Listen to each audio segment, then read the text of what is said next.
জিরে বাটা, শুকনো লঙ্কা বাটা।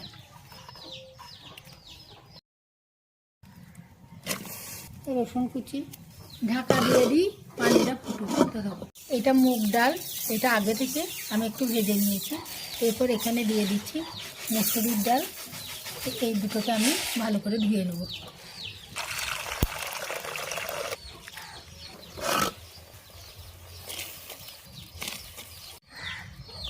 ডালটা সিদ্ধ হয়ে গেছে, এরপর পালং শাকটা দিয়ে দেব।